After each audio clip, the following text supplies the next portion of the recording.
Securing the d5 square immediately sets a positional challenge for black, aiming for queenside influence. Immediately contesting the center with symmetry creates a dynamic struggle for d4. Securing central influence and preparing development, this knight eyes critical squares. Preparing a fianchetto solidifies the queenside, but slightly weakens the central dark squares. Opening the center aggressively, this pawn advance immediately challenges black's space and dictates an active game. Developing the bishop to this diagonal prepares to challenge white's central pawn structure, while simultaneously eyeing potential kingside threats. Unlocking the center immediately with this pawn thrust contests crucial space and prepares rapid development for all of white's pieces. Asserting central space now comes at the cost of potentially isolated pawns.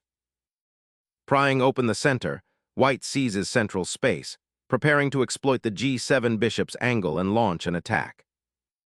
Developing the knight to c6 harmonizes with the central pawn structure, contesting the d4 square and preparing further piece activation.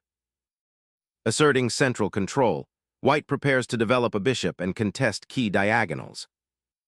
Developing another knight efficiently reclaims central influence and prepares kingside castling, vital for consolidating this developing skirmish.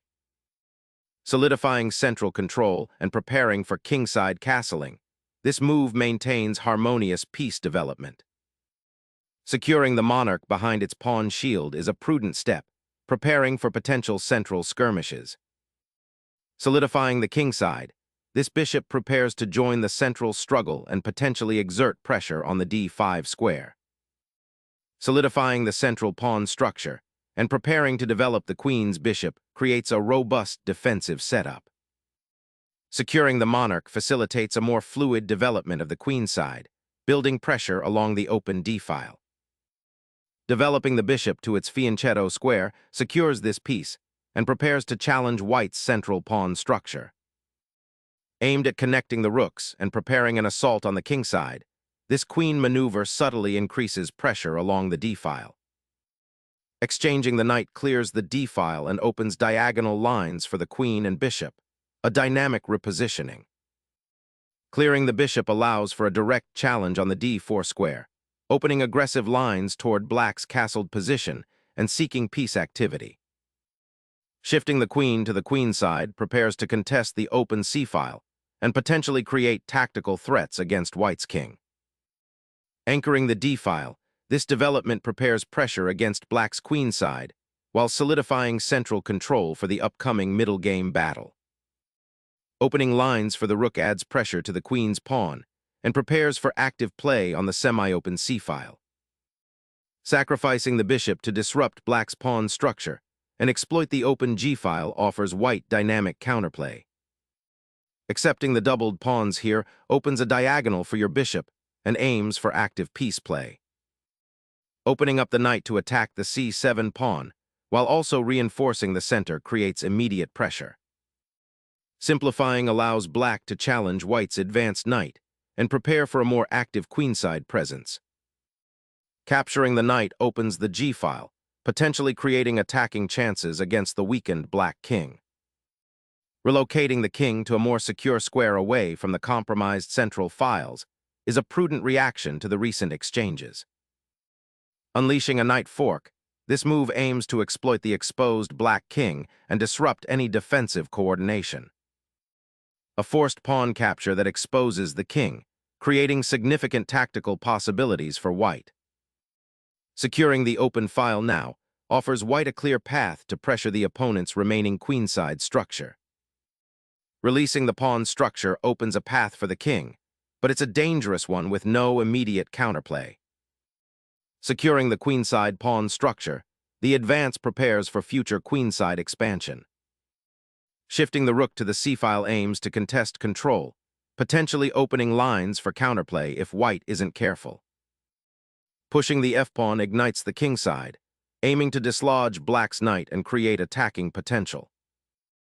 Concentrating forces on the open c-file is a logical redirection of black's pieces to contest key territory.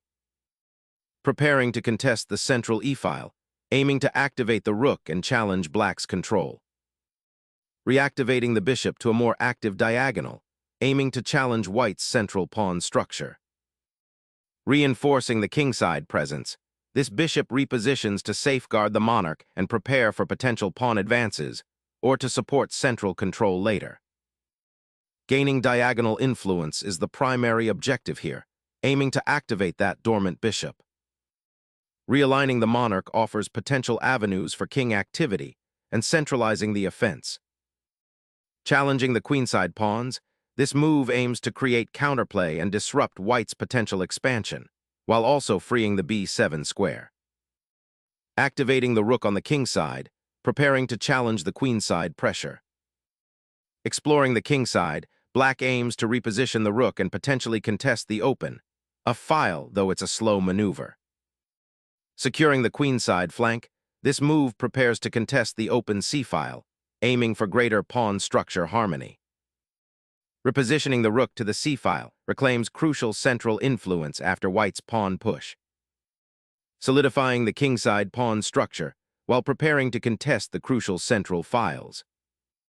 Securing the 7th rank now becomes the primary objective, creating a potential outpost for the rook. Unleashing a decisive rook maneuver, white forces the black king into an exposed position, aiming to exploit the weakened pawn structure. Sensing the impending attack, the king retreats to safety, preparing for a defensive formation against the open file pressure.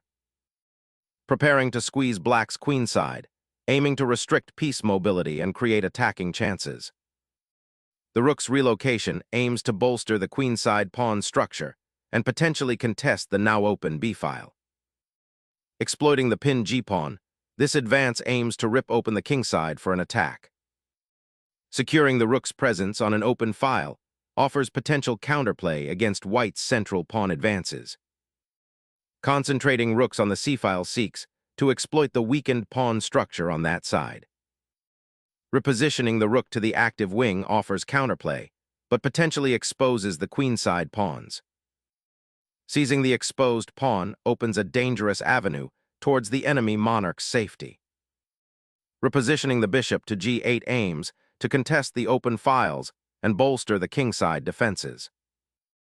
A quiet repositioning to potentially exploit the weak dark squares on the kingside, or perhaps a subtle buildup for a central pawn advance.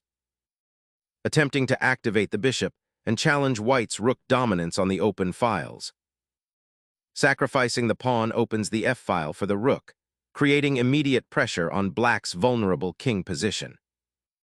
Reclaiming the pawn, black injects some dynamism back into this decidedly unexciting position by activating a previously passive piece.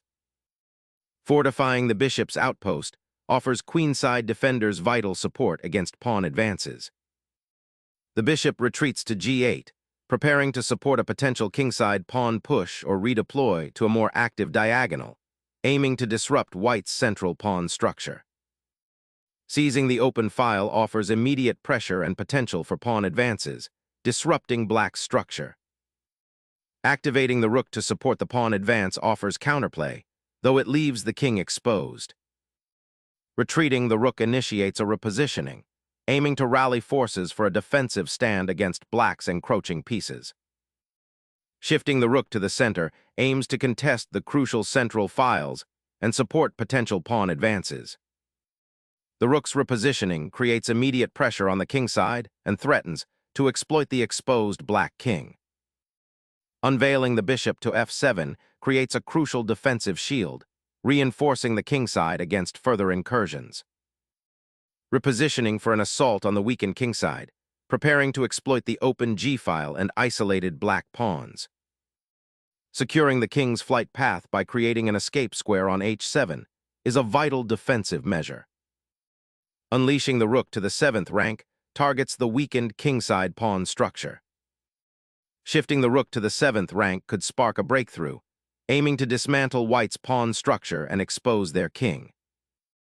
Attacking the exposed monarch now seems more pressing than reinforcing the queenside. The king's escape route now seems precarious with the rook poised on the 7th rank.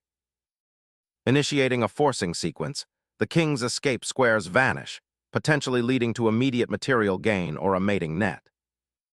A valiant attempt to activate the bishop, though it offers little immediate relief from white's encroaching pressure. Unleashing the rook to harass the beleaguered black monarch, forcing a decisive check. Seeking refuge, the king dances away from the impending rook's deadly embrace.